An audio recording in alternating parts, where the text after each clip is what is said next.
ଗପଟିର ନାମ ମୁକ୍ତାମାଳ। ଗୋଟାଏ ଦେଶରେ ଜଣେ ରଜା ଥିଲେ। ସେ ପ୍ରଜାମାନଙ୍କୁ ଖୁବ୍ ଭଲ ଭାବରେ ପାଳନ କରୁଥିଲେ। 4ଟି ରାଣୀଙ୍କ ସହ 15ଟି ଯୁବରାଜ ତାଙ୍କ ରାଜବାଟୀରେ ରହୁଥିଲେ।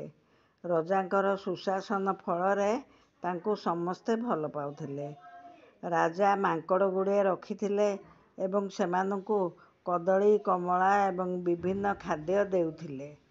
ସେମାନଙ୍କୁ ରଖିବାର କାରଣ ହେଲା, ଦିନେ ରାଜା ଜଙ୍ଗଲକୁ ଭ୍ରମଣ କରି ଯାଇଥିଲେ। ବାଟ ମନ୍ତ୍ରୀ ସମସ୍ତେ ଥିଲେ। ଗୋଟିଏ ବୁଢ଼ା ମାଙ୍କଡ଼ ଆସି କହିଲା, ମହାରାଜ, ଆମକୁ ଜଙ୍ଗଲରେ ଅନ୍ୟ ପଶୁମାନେ ବହୁତ ହଇରାଣ କରୁଛନ୍ତି। ତେଣୁ ଆପଣ କିଛି ବ୍ୟବସ୍ଥା କରନ୍ତୁ।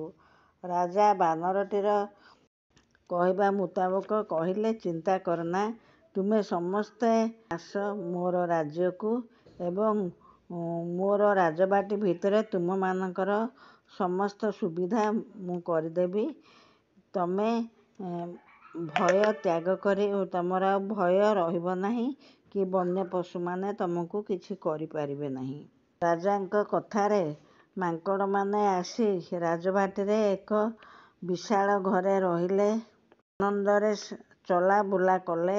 ଏପରି ସମୟ କିଛି ଦିନ ଚାଲିଗଲା। ଦିନେ ବୁଢ଼ା ମାଙ୍କଡ଼ଟି କହିଲା, ଆମେମାନେ ଚାଲ ଜଙ୍ଗଲକୁ ପଳାଇଯିବା। କାରଣ ରାଜା ଆମକୁ ଏତେ ଆଦର କରୁଛନ୍ତି। ମାତ୍ର ମନ୍ତ୍ରୀମାନେ ଆଲୋଚନା କରୁଥିଲେ ଯେ କିଛି ମାଙ୍କଡ଼ର ରକ୍ତ ଦରକାର। କାରଣ ଏହି ରାଜ୍ୟରେ ଲୋକମାନଙ୍କ ଦେହ ଅସୁସ୍ଥ ଥିବାରୁ ମାଙ୍କଡ଼ ଚର୍ବି ଏବଂ ମାଙ୍କଡ଼ଙ୍କ ରକ୍ତରେ ସେମାନେ ଭଲ ହୋଇପାରିବେ ବୋଲି ଏପରି ରଜା କହିଲେ। ତେଣୁ ଆମ୍ଭମାନଙ୍କୁ ତୁରନ୍ତ ମାରିବାର ବ୍ୟବସ୍ଥା କରିପାରନ୍ତି। ତେଣୁ ଆମେ ଶୀଘ୍ର ଏଠାରୁ ଚାଲିଯିବା। ବୁଢ଼ା ମାଙ୍କଡ଼ର କଥା ଶୁଣି ମାଙ୍କଡ଼ମାନେ କହିଲେ, ତୁମେ ବୁଢ଼ା ହେଲଣି, ତେଣୁ ତମର ମତିଭ୍ରମ ଘଟିଛି। ରାଜା ଆମକୁ ଏତେ ଆଦରରେ ରଖିଛନ୍ତି, ସେ ଆମକୁ କାହିଁକି ମାରିଦେବେ? ଆମେ ଏଠାରୁ ଯିବୁ ନାହିଁ। ରାଜା ନିଜେ ଆମକୁ ଖାଇବାକୁ ଦେଉଛନ୍ତି, ସୁଖରେ ରଖିଛନ୍ତି। ସେ ସୁଖ ଛାଡ଼ି ଆମେ ଯିବୁ ନାହିଁ। ଜଙ୍ଗଲରେ ହଇରାଣ ହେବୁ ନାହିଁ। ବୁଢ଼ା ମାଙ୍କଡ଼ଟି ବହୁତ ବୁଝାଇଲା, କିନ୍ତୁ ମାଙ୍କଡ଼ମାନେ ତା କଥା ଶୁଣିଲେ ନାହିଁ।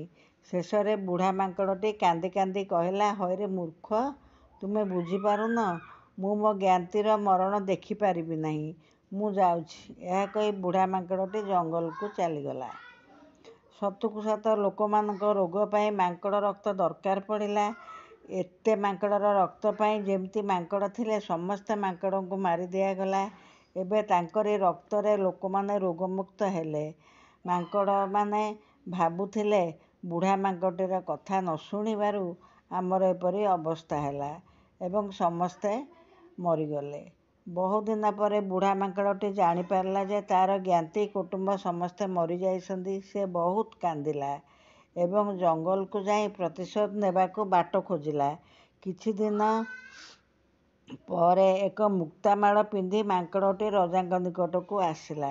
ରଜାଙ୍କଠାରୁ ତାର ଜ୍ଞାତିମାନଙ୍କ କଥା ଶୁଣି କହିଲା, ମହାରାଜ, ମୁଁ ତ ବଞ୍ଚିଛି। ରାଜା ପଚାରିଲେ, ମାଙ୍କଡ଼ ରାଜା, ଏ ମୁକ୍ତାମାଳଟି କେଉଁଠୁ ପାଇଲ?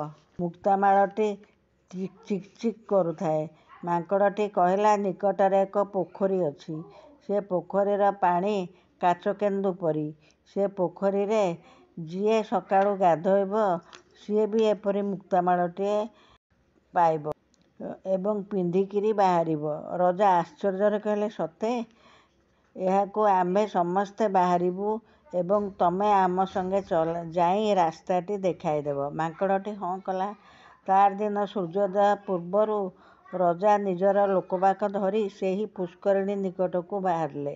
ମୁକ୍ତାମାଳର ଲୋଭରେ ସେମାନଙ୍କୁ ଘାରିଥିଲା ମାଙ୍କଡ଼ଟି ଆଗେ ଆଗେ ଯାଉଥାଏ ଏବଂ ରାଜା ଓ ତାଙ୍କ ଲୋକମାନେ ତାଙ୍କ ପଛେ ପଛେ ଯାଉଥାନ୍ତି। ପୋଖରୀ କୂଳରେ ପହଞ୍ଚି ମାଙ୍କଡ଼ଟି କହିଲା, ଇଏ ସେହି ପୋଖରୀ, ଆପଣ ମୋ ସାଙ୍ଗରେ ଥାଆନ୍ତୁ। ଲୋକମାନେ ସମସ୍ତେ ଏକା ସାଙ୍ଗରେ ପୋଖରୀ ଭିତରେ ପଶିଯାଆନ୍ତୁ। ସମସ୍ତେ ଗୋଟେ ଗୋଟେ ମୁକ୍ତାମାଳ ପିନ୍ଧି ବାହାରିବେ। ଜୟ ଜଗନ୍ନାଥ କହି ସମସ୍ତେ ପୋଖରୀ ଭିତରେ ପଶିଗଲେ।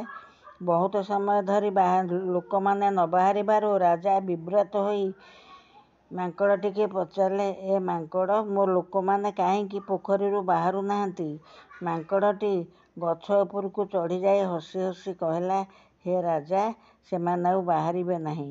ପାଣି ଭିତରେ ଥିବା ଅସୁର ସେମାନଙ୍କୁ ଖାଇଦେଇଛି। ଆପଣ ମୋ ବଂଶ ମାରିଲେ, ମୁଁ ତେଣୁ ତା'ର ପ୍ରତିଶୋଧ ନେଲି। ଆପଣ ଏବେ ନିଜ ରାଜ୍ୟକୁ ଫେରିଯାଆନ୍ତୁ। ନିଜର ଜଣେ ମରିଗଲେ କେତେ କଷ୍ଟ ମୁଁ ଯେମିତି ବୁଝୁଛି, ଆପଣ ବି ସେମିତି ବୁଝନ୍ତୁ। ରାଜା ମନ ଦୁଃଖରେ ଚାଲି ଚାଲି ନିଜ ରାଜ୍ୟକୁ ଫେରିଗଲେ। ସେ ଗଲା ପରେ ଅସୁରଟି ବାହାରି ମାଙ୍କଡ଼କୁ କହିଲା, ତୁମେ ମୋର ମିତ୍ର ହେଲ, ଶତ୍ରୁକୁ ମାରିଲ, ତେଣୁ ଆମେ ସବୁଦିନ ମିତ୍ର ହୋଇ ରହିବା। ଅସଲ କଥା, ସେ ପୋଖରୀରେ ଗୋଟେ ଅସୁର ରହୁଥିଲା ଏବଂ ସେ ଅସୁର ମୁକ୍ତାମାଳଟି ପିନ୍ଧିଥିଲା। ଏ ବୁଢ଼ା ମାଙ୍କଡ଼ଟି ସେ ପୋଖରୀରୁ ପାଣି ପିଇବାକୁ ଯାଇ ଦେଖିଲା, ଲୋକମାନେ ଯିବାର ପଦଚିହ୍ନ ଅଛି, କିନ୍ତୁ ଫେରିବାର ପଦଚିହ୍ନ ନାହିଁ। ତେଣୁ ସେ ପଦ୍ମ ନାଡ଼ ଧରି ପାଣି ପିଇଲା। ପାଣି ଭିତରେ ଥିବା ଅସୁରଟି ବାହାରି କହିଲା, ହେ ମାଙ୍କଡ଼, ତମେ ବହୁତ ବୁଦ୍ଧିମାନ। ତମେ ଯଦି ଏପରି କହିବ, ମୁଁ ଆଉ ଖାଦ୍ୟ ପାଇବି ନାହିଁ। ସାଙ୍ଗେ ସାଙ୍ଗେ ମାଙ୍କଡ଼ଟି କହିଲା, ତମର ଖାଇବାର କେତେ ଶକ୍ତି ଅଛି? ସେ କହିଲା, 1,00,000, 2,00,000, 3,00,000, ଯେତେ ହେଲେ ମୁଁ ଏକା ସାଙ୍ଗରେ ଖାଇଦେବି। ମାଙ୍କଡ଼ଟି କହିଲା, ମୋତେ ତେବେ ମୁକ୍ତାମାଳଟି ଦିଅ, ମୁଁ ତମ ଲାଗି ଲୋକ ଆଣିଦେବି। ଏବଂ ରାଜାଙ୍କ ସହିତ ଶତ୍ରୁତା ଥିବାରୁ ସେ ମୁକ୍ତାମାଳ ନିମନ୍ତେ ସେମାନଙ୍କୁ ପ୍ରଲୋଭିତ କରି ଏ ପୋଖରୀରେ ପହଞ୍ଚିଥିଲା ଏବଂ ଅସୁର ସମସ୍ତଙ୍କୁ ଖାଇ ଦେଇଥିଲା। ସେ ନିଜ ବଂଶର ପ୍ରତିଶୋଧ ନେଲା।